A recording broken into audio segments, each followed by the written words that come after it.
This just in, my opinion. So Trump's really out here making segregation clauses quietly disappear. He's all like, presto chango, abracazam, poof is gone. Magic.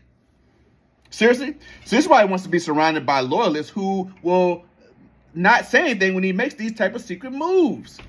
And no one will notice until maybe years later when someone accidentally stumbles upon you like, wait a minute, wasn't there a segregation clause in this document?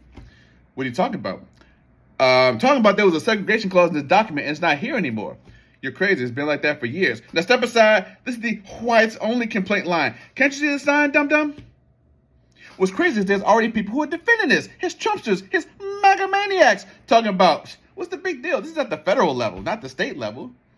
Yo, if you don't think that some of those red states are going to be like, if the federal government can do this, we can do it too.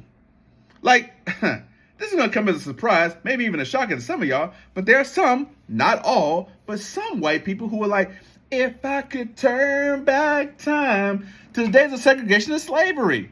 First of all, it's never going to happen, at least not without a huge fight. And second of all, there's way too many interracial couples for that. Like, can you imagine a white dude showing up to a fancy restaurant with his black wife and their kids, talking about table for four, please?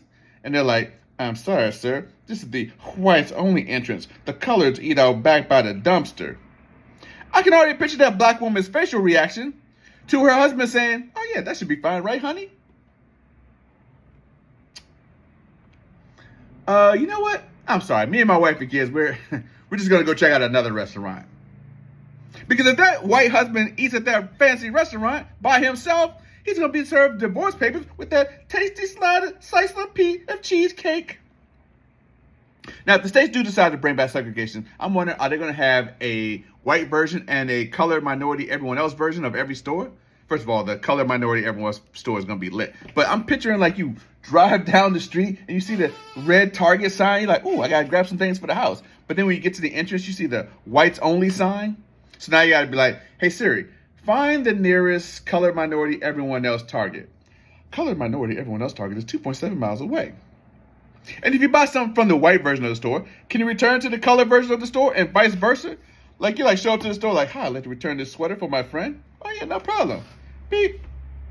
I'm sorry, sir. This was bought at a black Nordstrom's. Okay, I mean, it's Nordstrom's. I'm here. Can I return it for my friend? No, sir. Your bro has to return it to a black Nordstrom's. Let me just say this. If they do decide to bring back segregation, my money is colored, and my money goes where I go. So if you don't want me, you don't want my money. Now, you can FAFO you want to. It's not my pocket that's going to be light.